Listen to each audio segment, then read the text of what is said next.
Good morning, everybody. This is Michael of FABS. I'm at my install for today. The pipe job, and this one was one they wasn't 100% confident in their cabinets, so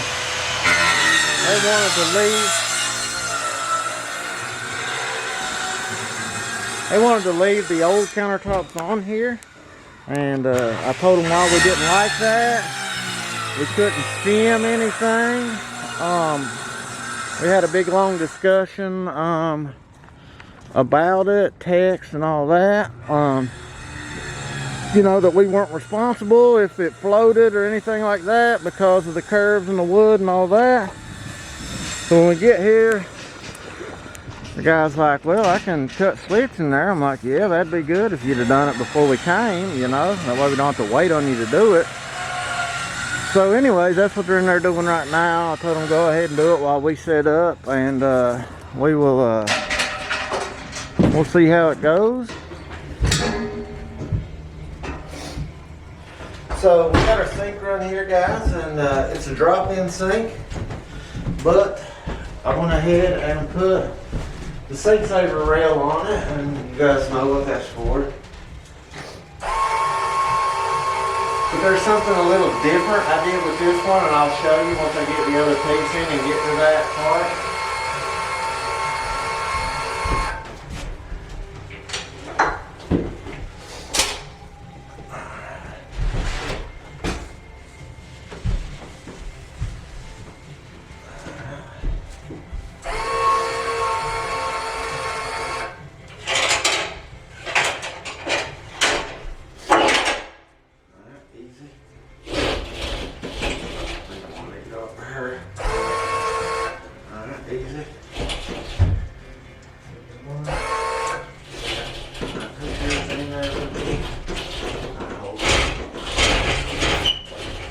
Hold on, I'll ease it around. Alright, I'm just easy. Alright, I'm going to ease it down a little more.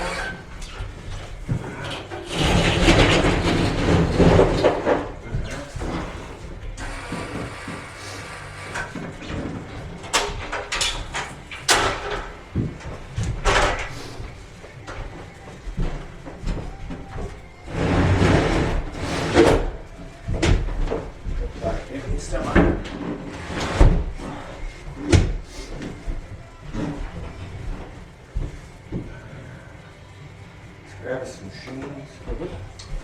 Oh God, I wonder if Aaron even put a box on there.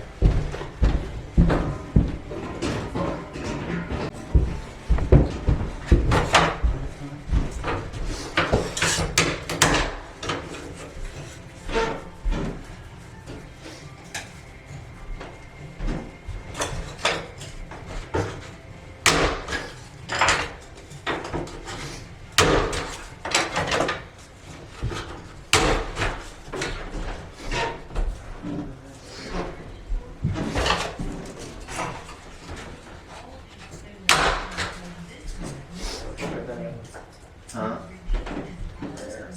Yep. Any space you have gaps, you always want to put a shim in there. First thing I do when I put a sink run down, you guys know, is check for space.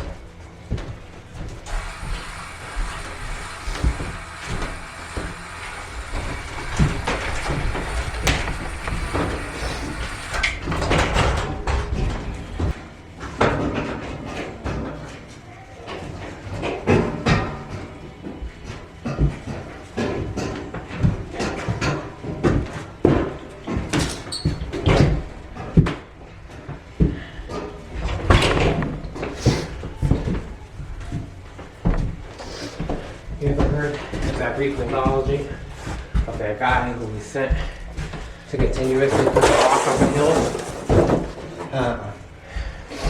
That's what I just felt like.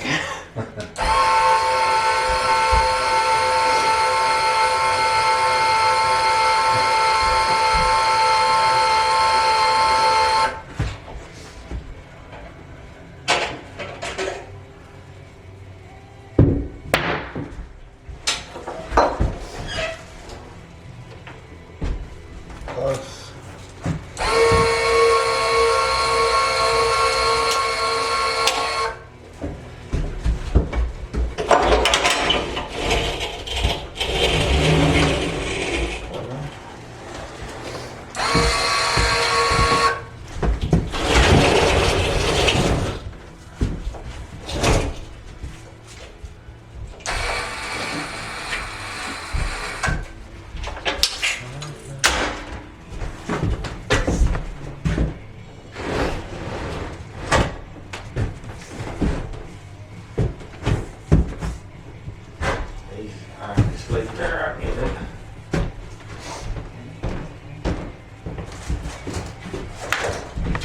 violent with it.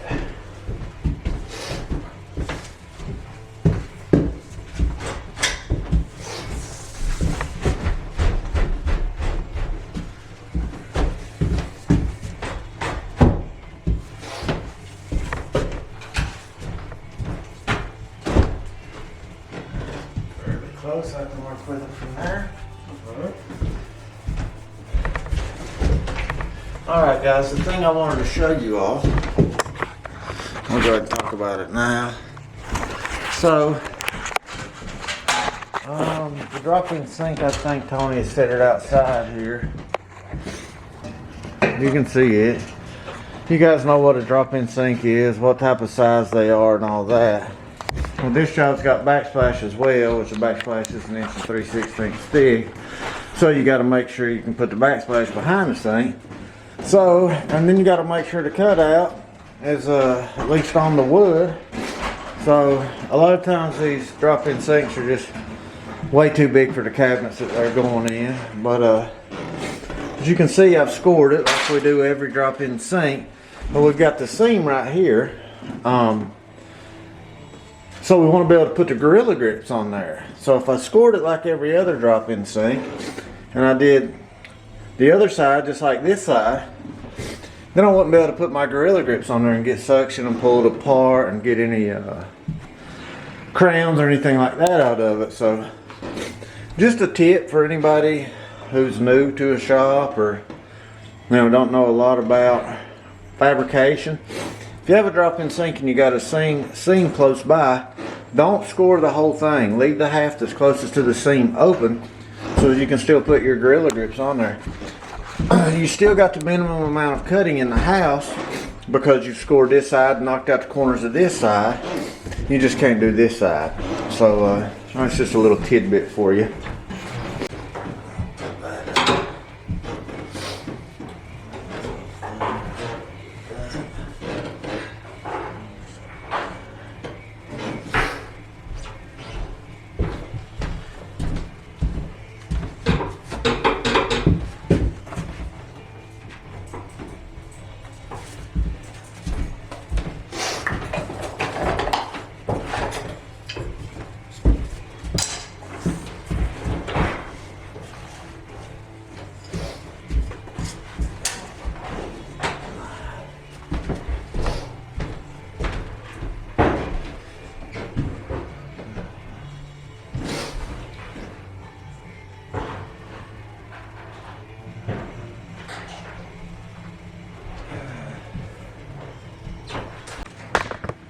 So what we got here, guys, is you can see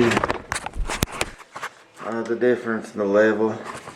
So we're an 1/8 or so out there. Unfortunately, the sink run is going to have to come up.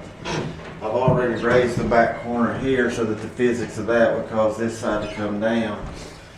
So we've got to try to bring this sink run up. The problem being is we've got this small bar on the sink run. So anytime you got pressure on those small areas, it's scary.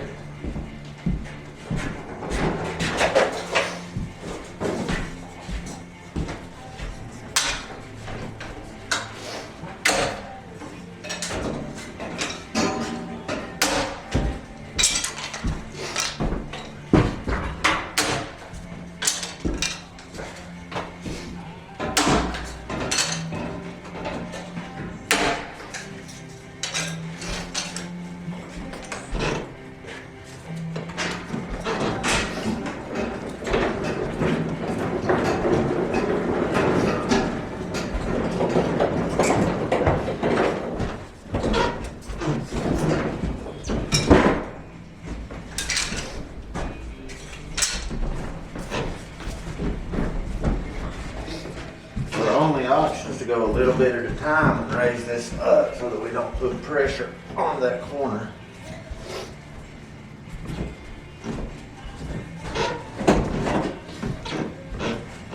If you want to span throughout.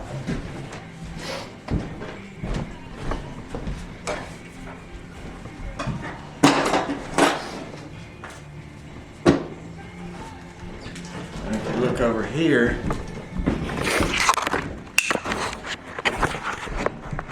see we're touching here on this. So that prevents me from getting any more play from that back corner over there from raising it up. So it leaves my only option to mess with this area here.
To be honest, I really need to take those two out of that back corner and let this come back up, because there's light coming through there, but that's going to make me have to raise this up further.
Alright guys, you can see I got no plate in my level there. And I've really got no space underneath my level there.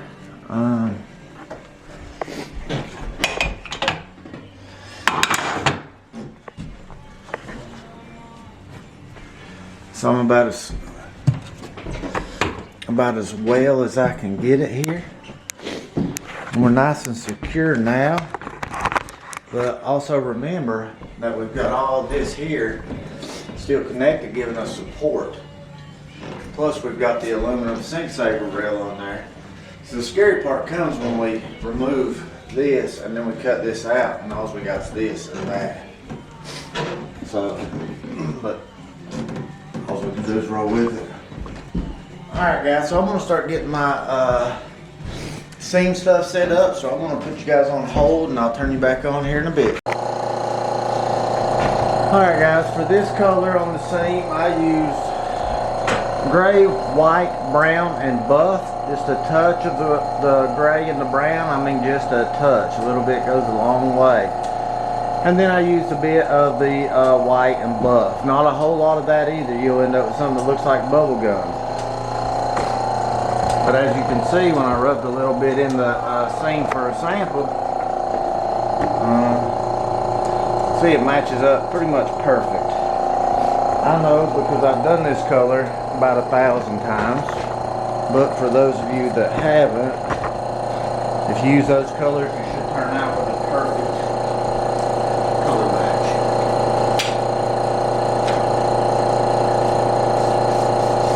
I'm just cleaning off my Gorilla Grits. As you know, always make sure you have power on your Gorilla Grits before you put heat to your epoxy.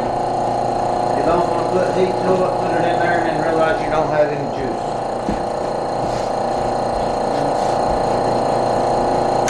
Always make sure you have razor blades.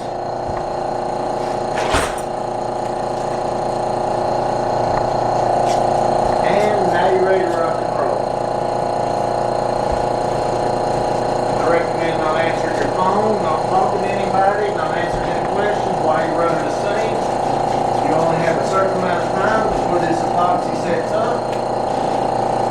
And you want to use that time usefully. So make sure you get your hardener mixed in here very well. Depending on the weather will depend on how much hardener you use, and depending on how long you want to set and wait for your scene to set up. You don't want to load it with hardener because then it won't bind as well, but you don't want to sit here 3 hours waiting on your scene to get hard either. I shoot for between like 8 and 10 minutes.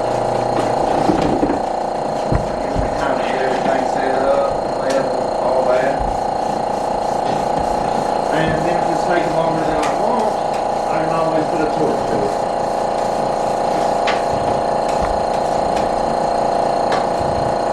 This one, of course, has the wood underneath, so I'm not going to be able to get to the bottom side of this seam. So I'm going to try to squeeze as much as I can through.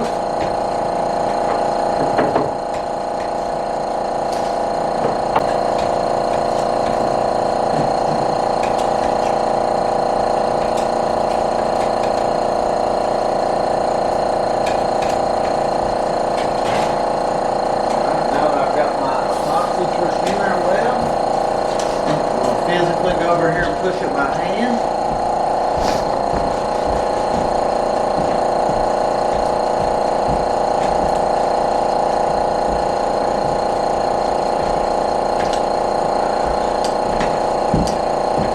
See it squeeze out of the top and the bottom. Won't be able to see the bottom on this one.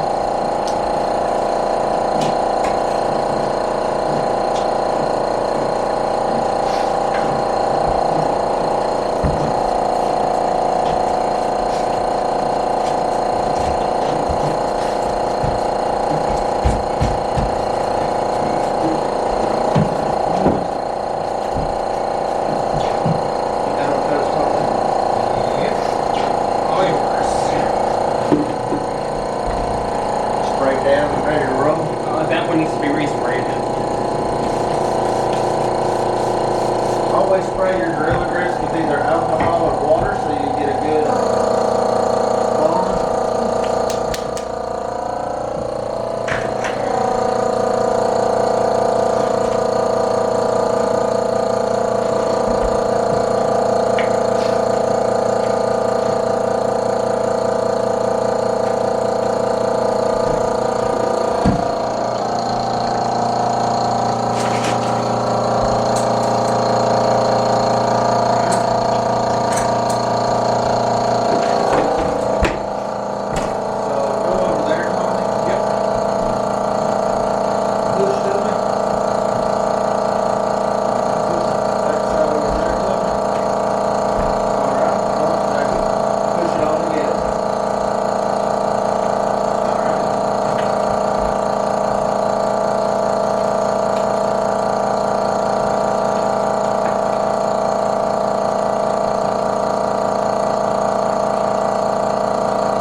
We've got this seam and this color about perfect.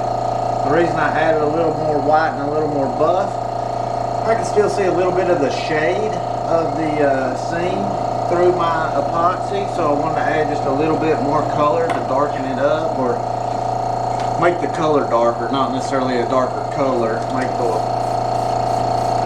I don't know, less transparent. So now we're going to wait for it to dry. I'm going to go get the torch. I noticed when we move, the cabinets shift a little bit, so we're going to want to not move a whole lot while this is hardening up.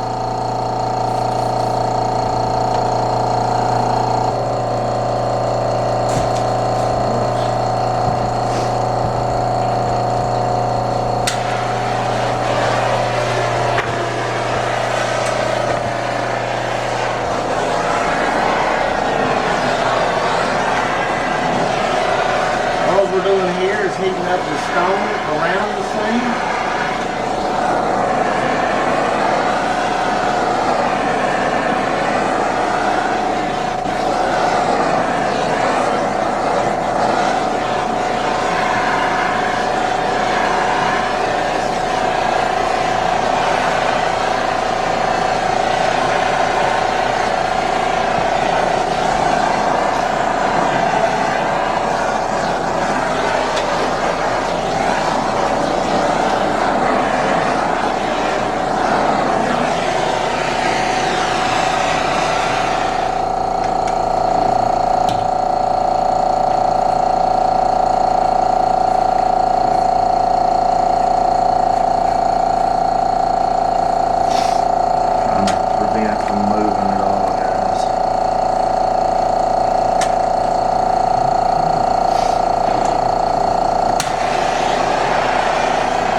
Now I've got my oatmeal going on here, which means this should start setting up as well. This is feeling pretty good where I stuck the torch to it. The underside is oatmeal, so we got another 5 minutes or so and we should be good here. Once it starts going, it goes pretty good.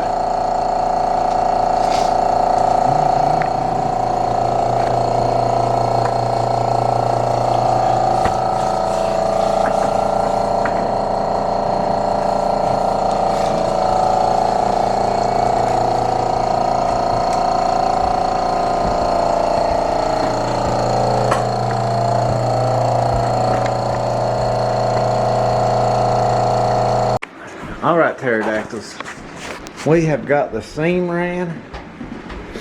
It's right here. I'm sure you can see it on the screen better than I can see it through this camera lens here. But anyways, I'm going to put my skim coat on it, but I'm going to do it after I cut this sink out because I don't want to get the epoxy on me. Right now we're going to go ahead and finish cutting this drop-in sink and get it out of the way and cross our fingers, and Lord willing we won't have any issues. We've got it shimmed up every place we pretty much can shim it.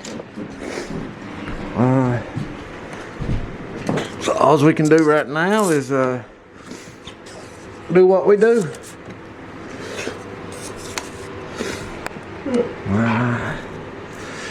Alright, you ready to rock and roll? Oh, we got the window open here so that dust will go out it. We've also got the cobalt fan set up and the door open here, so it'll pull dust out there. We've also got a door open here to pull dust out. Yeah, the more the merrier. He's going to open this door here to help pull some dust out, and Tony's going to hold a vacuum. So we're taking every precaution we can to keep the minimum amount of dust in the home. So hopefully everything rocks and rolls like it should.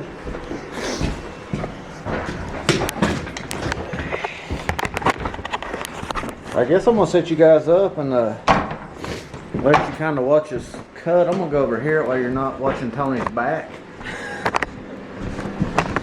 I don't know how well you can see, but very attractive back. If you can't see it good, Gary can edit it out. And for all you trizzos out there, I'm going to put my little mask over my face. Alright, Tony, first thing we're going to do is we're going to make it block just like we would normally at the shop. I'm going to block these two sides. And I'm going to leave meat here and here. We'll go ahead and cut the full back. Then we'll put our bars on there. Gotcha.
When the battery died, but we got the sink cut out. What I was going to show you guys is with these drop-in sinks, you don't have a whole lot of room to play with. See right there? Right there. Right there. Very, very difficult. We're going to see if it fits. Hopefully it does, and we'll move on.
know the sink fits, I'm gonna go ahead and put my skim coat on the seam, and I'm gonna polish the front side of the seam, and then we'll bring our splash in and start cleaning and all that fun stuff. Okay, so we got a little bit done. I didn't want you guys to feel like I left you out, so all we really did was went ahead and polished the front of the seam, which you've seen me do that on 10 jobs. The backsplash was cut to size at the shop. We went ahead and siliconed the back and stuck it to the wall. And we did our first round of cleaning on the countertop. So Tony is scraping the whiteout off of the backsplash now. We're going to do a second round of cleaning on the countertops and the backsplash, and then we will do our sealer. Then we'll caulk everything out, and then we'll set the sink in the hole, and that's about it. Let's see.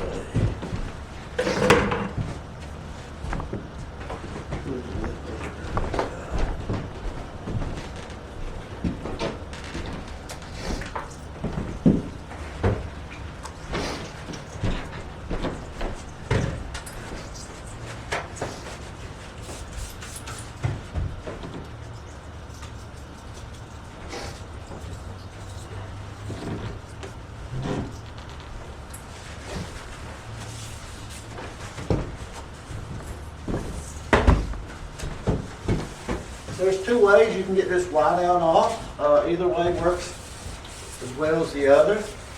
You can take the razor and just scratch it off, or you can take the lacquer thinner and just wipe it off. Like I said, one way is not any better than the other. They both work.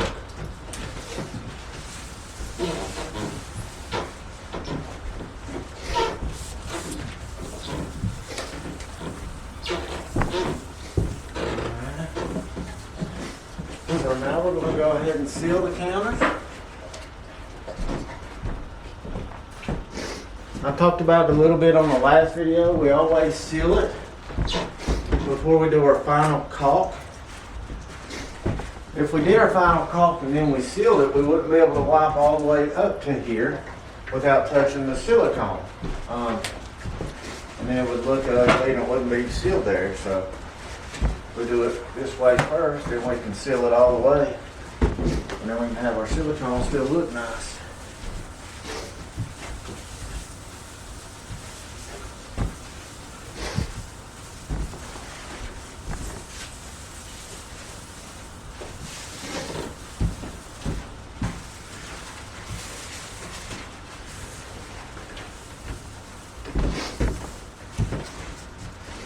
As I've said in lots of other videos, just always make sure you carry a razor blade with you. You're going to feel pores and pits and pops sometimes, depending on the material.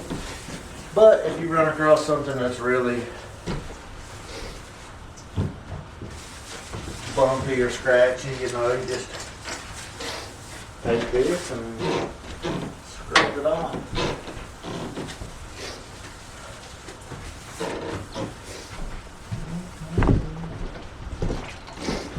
Got a little pit over here I'm going to feel, Tony.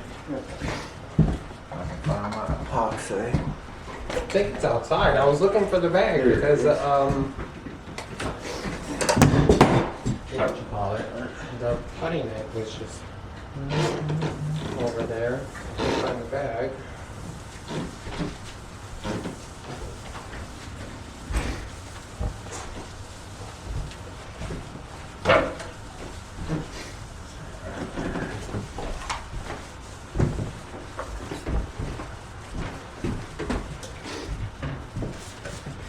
There's a little clear quartz in it, but you can feel it, you can see it against the light. You can't see it right up on it.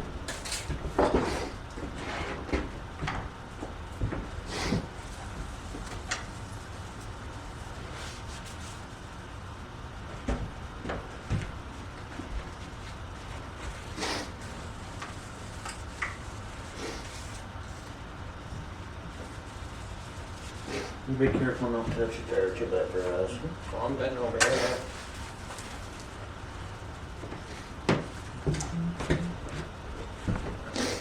And that is why I always leave a little bit of epoxy left over. Well, if you have little pits or any imperfections, you can always fill them, and you don't have to mix a whole other batch of epoxy.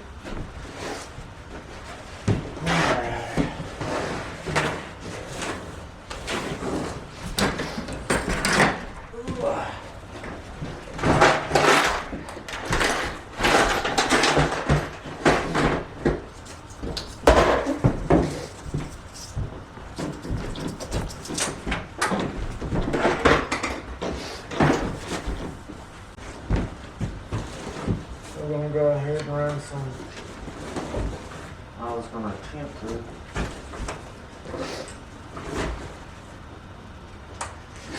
Go ahead and run some trans-base silicone.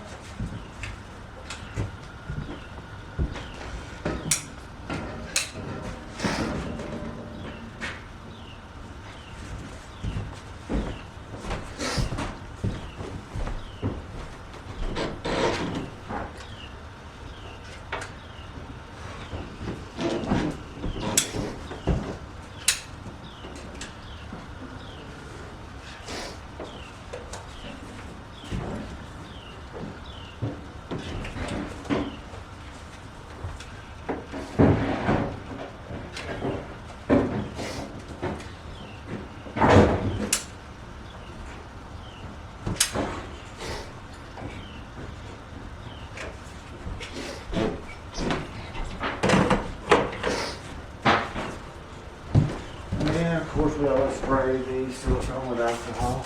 And then we'll black with that.